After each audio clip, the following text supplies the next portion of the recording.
Shalom. Sur cette chaîne, nous partageons notre expérience spirituelle, nous partageons les différentes difficultés spirituelles que nous avons traversées durant un moment. Et nous jugeons bon de partager les différentes techniques, les différentes choses que nous avons effectuées qui nous ont permis de sortir de cette situation. Alors aujourd'hui, nous allons parler de comment réussir en milieu scolaire ou bien comment améliorer l'intelligence de vos enfants en milieu scolaire. C'est très important. Alors, en troisième, lorsque je passais en classe supérieure, lorsque je passais en classe de seconde, à la rentrée, à la veille de la rentrée, en venant à Dabou, parce que j'étais dans un village qu'on appelle Toupa. Donc, la rentrée arrivée, je devais venir à Dabou. Durant le parcours, la voiture a fait un accident très grave. Et cette voiture va tomber, du coup, ma tête va frapper le goudron. Alors, à partir de là, les troubles de mémoire vont commencer au niveau de ma tête. C'est-à-dire, je suis en classe, c'est comme ça, le tableau est vide. Je ne vois absolument rien sur le tableau, tout est carrément vide. Alors, c'était difficile de surmonter cette pente-là à l'époque. On a fait toutes sortes de diagnostics, mais cela n'empêchait pas mon esprit d'être toujours vide. C'est comme ma tête était vidée de son contenu, carrément, mon cerveau était vidé de son contenu.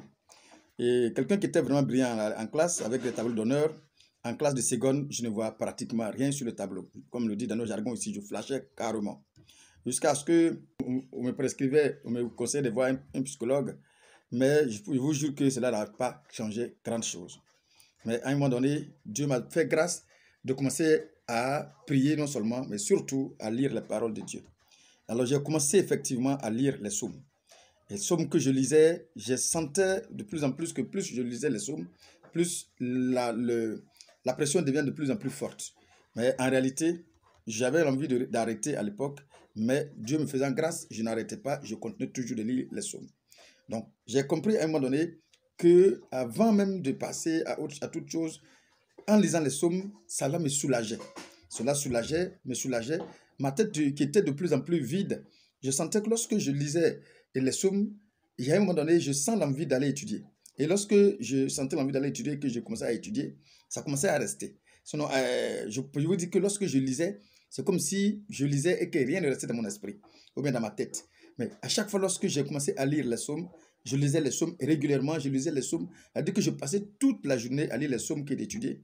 Mais à chaque fois, lorsque je finissais de lire, bien évidemment, et que je commence à étudier, il y a quelque chose qui rentre dans mon esprit. Et c'est comme ça que j'ai commencé à faire cette expérience personnelle, les psaumes avant la lecture, les psaumes avant la lecture, les psaumes avant la lecture. Et plus progressivement, j'ai compris que les psaumes avaient une pression presque positive sur moi, mais une pression positive dans tout ce qui est comme mal qui était dans mon esprit.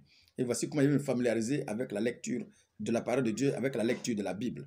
Et je vous le dis clairement, et là, dès l'instant que j'ai commencé à faire cette pratique-là, j'ai compris qu'effectivement, cela me permettait effectivement, comme si ça me fait un lavage d'esprit. Je vous dis qu'à l'époque, c'était comme si, dans ma tête, c'est comme de l'eau carrément sale. Tout est flou, tout est vraiment flou dans mon esprit. Il n'y a rien de clair dedans.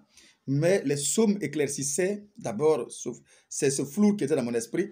Et lorsque c'est les psaumes que je lisais éclaircissaient, bien évidemment, quand je commence à lire, effectivement, ça rentrait. Et c'est comme ça, je vais le faire, c'est ce que j'ai fait jusqu'à ce que j'arrive à avoir le bac tranquillement. Alors, j'ai compris que la parole de Dieu est un remède contre n'importe quel mal, mal naturel, mal surnaturel, mais cette parole est un remède que tout le monde doit expérimenter.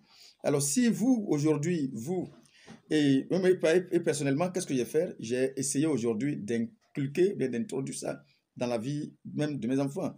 Et du coup, cela a des répercussions positives dans leur vie, lorsque à chaque fois, je les forçais, bien, je les amenais à lire régulièrement cette parole, à lire régulièrement la parole de Dieu, cela a des répercussions positives sur eux. Je vous dis, si vous essayez les mêmes choses, même vous qui êtes déprimé, vous traversez les périodes de dépression difficiles, je suis sûr et certain que si vous le faites régulièrement, et quand je dis régulièrement, c'est le fait quotidiennement, et vous faites ça, votre quotidien, je vous assure que cela va éclaircir tout ce qui est flou dans votre tête. Parce que la dépression, en réalité, le plus souvent, c'est comme s'il y a une aiguille qui doit tourner, et l'aiguille, comme une aiguille de montre, et c'est comme ça, à un moment donné, c'est comme si c'est bloqué. C'est resté figé sur quelque chose qui vous torture, bien évidemment. Et du coup, vous perdez goût à la vie et certaines personnes vont fortement au suicide.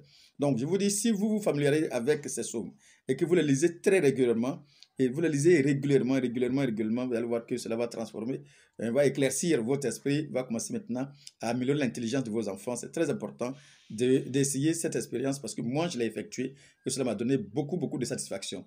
Alors, c'était juste la petite astuce que je voulais vous partager aujourd'hui. Moi, qui m'a soulagé, qui m'a aidé, qui voulait vous partager de sorte à ce que ça puisse aider aussi vos enfants.